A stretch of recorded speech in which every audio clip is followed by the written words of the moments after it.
get started. Today we are going to make watermelon lemonade. So to make watermelon lemonade, the first thing that I'm going to do is I have taken watermelon,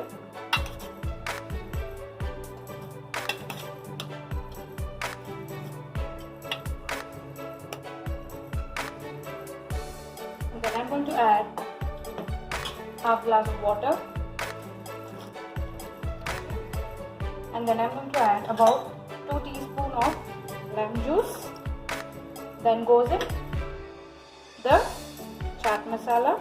Now I'm going to blend this. So guys, our watermelon lemonade is ready. Now I'm going to transfer this into the serving glass.